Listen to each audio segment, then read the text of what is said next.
Que la paix, si possible, soit sur vous tous. Honneur, bonheur, prospérité sur chacun d'entre vous. Si je m'adresse aujourd'hui à vous, en cette période d'une extrême gravité, en cette période des plus troublées, c'est parce que notre peuple vit dans des conditions qui dépassent le cadre de l'irrationalité.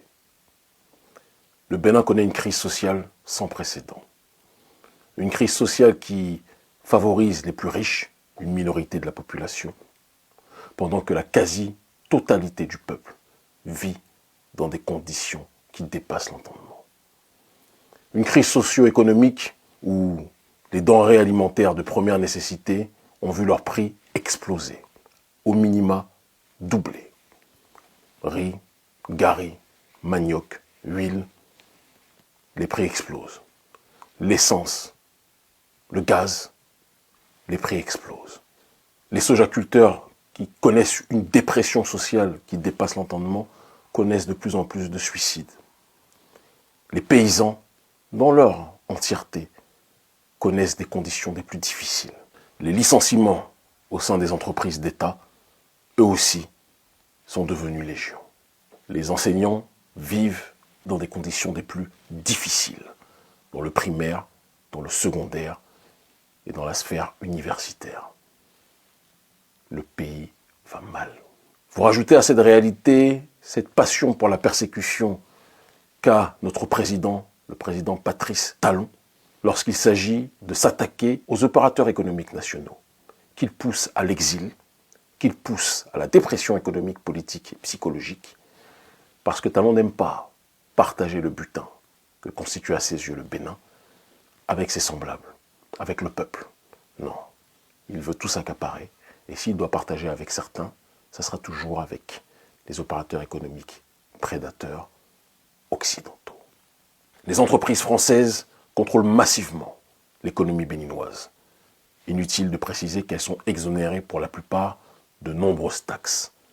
Luxe dont ne peuvent pas se prévaloir les entreprises béninoises qui, elles, sont surtaxées par le même régime béninois. Toute cette situation entraîne une frustration généralisée au sein de la population, du nord au sud, de l'est à l'ouest. Un peuple qui souffre ne peut pas être un peuple en paix. Et constater ce fait ne signifie pas appeler à la violence, mais simplement rappeler le principe élémentaire d'intelligence. Nous avons tous vu la déclaration au Parlement, à l'Assemblée nationale, du président Patrice Talon.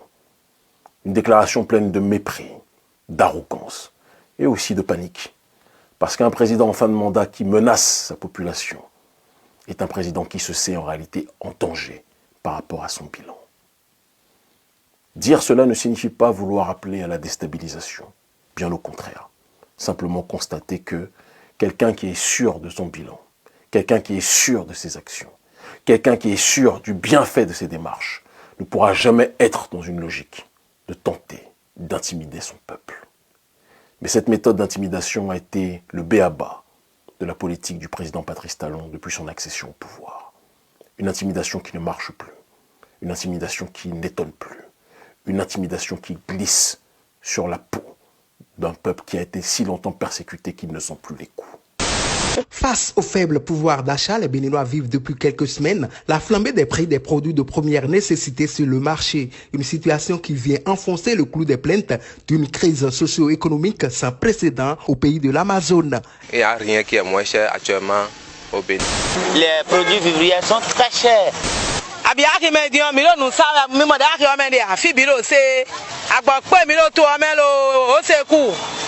En dehors de cette morosité économique que subissent les administrés du président Patrice Talon, s'ajoute la restriction des libertés d'expression selon certains Béninois qui ont perdu confiance en la justice de leur pays. La justice en réalité, c'est ça notre rempart. Maintenant aujourd'hui on n'a plus confiance. Parce qu'au pays actuellement quand tu parles, on viendra te chercher chez toi. Il y a trop d'arrestations dans le pays même. Nous ne pouvons pas parler de la démocratie au pays. On n'a plus la liberté. Il y a un clan qui s'accapare de nos ressources. Parce que les gens n'ont pas 15 000 francs pour se faire soigner, ils meurent dans nos hôpitaux. Pendant que eux, le petit groupe, que ce soit de l'opposition ou de la mouvance, pour se faire soigner, c'est à l'extérieur. Face à cette atmosphère d'incertitude du lendemain, certains Béninois demeurent favorables à l'avènement d'une troisième voie proche des jeunes au sein de la classe politique béninoise. Nous allons toujours dire qu'on doit suivre la politique actuelle du Bénin. On n'espère pas avoir grand-chose si ce n'est pas une nouvelle tête comme Kémy Séba. Sinon, avec l'opposition actuelle, qui maintenant peut changer la tendance? Monsieur Kémy Séba incarne aujourd'hui la dignité africaine. En Afrique aujourd'hui, nul n'est sans savoir, il reste celui-là qui est prêt à donner sa vie pour ses frères. Kémy Séba, c'est un jeune dynamique. Pourquoi ne pas lui donner une chance de diriger un jour notre pays, le Bénin? On en a besoin. Kémy Séba, on s'en a encore, on connaît les télé, mais pour nous pour. Mato nebe, amede do volonté de tole jaouea, ye maoudia, et là on voit que. Et c'est pour ces raisons, après des mois et des mois de réflexion, pour ne pas dire des années, j'ai décidé d'accepter vos demandes incessantes visant à me pousser à être candidat à la présidence du Bénin. Mes chers compatriotes, parce que nous nous devons d'être le plus pragmatique, il est important que l'on se rappelle que notre pays est pris en otage et que les lois de la République du Bénin ont été des plus viciées ces dernières années, de telle sorte que les véritables opposants au président Patrice Talon soient structurellement exclus de la course via le code électoral corrompu que vous connaissez. Et c'est pour cette raison que nous avons dressé 3 options qui nous permettront d'être candidats à la présidence du Bénin. La première option, issue d'un certain nombre d'interactions avec les cadres du Parti des démocrates, sera que ce parti, le parti de l'ancien président Yayi Boni, nous porte candidat à l'élection de 2026. Car c'est le seul parti politique de l'opposition qui a le nombre de parrainages suffisant pour accéder aux élections. Bon nombre d'entre vous, lorsque nous avons évoqué dans de multiples réunions avec vous autres, membres de la jeunesse béninoise, nous ont dit que le président Yayi Boni ne pourra pas accepter. Parce que le président Yayi Boni, à vos yeux de nombre d'entre vous, fait partie de cette ancienne France-Afrique qui peine à vouloir mourir. Je vous ai répondu, et je l'ai dit aussi, dans le cadre de réunions avec des membres du bureau du Parti des démocrates, que je ne voulais pas être incarcéré dans le passé et que je pense profondément que tout le monde peut changer. Le Parti des démocrates a une occasion historique s'ils comprennent la nécessité de parier sur le bon poulain, de gagner les élections au premier tour. Un coup KO, coup de marteau. Est-ce que le président Yayi Boni acceptera cette main tendue? Ça sera la dernière que nous lançons. Je l'ai dit à bon nombre des membres du bureau central au sein duquel j'ai de nombreux amis. Si tel est leur choix, nous avancerons ensemble et nous libérerons le pays.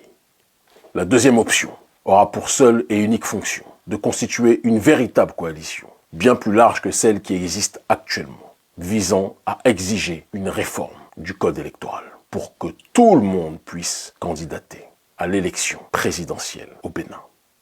Et enfin, la dernière option, certains diront peut-être la plus importante, c'est une triangulation des forces, appelée l'opération Jéricho, qui s'appuiera sur une base tripartitionnelle, une logique de révolution sur le terrain informationnel, une logique de mobilisation, de contestation populaire, et une prise de responsabilité de ceux habilités dans le pays à faire basculer les choses pour que le peuple puisse reprendre le pouvoir. Dans tous les cas, nous accompagnerons tous les processus évoqués parmi les 3 qui permettront à notre peuple d'arriver à la destination nommée la libération du Bénin.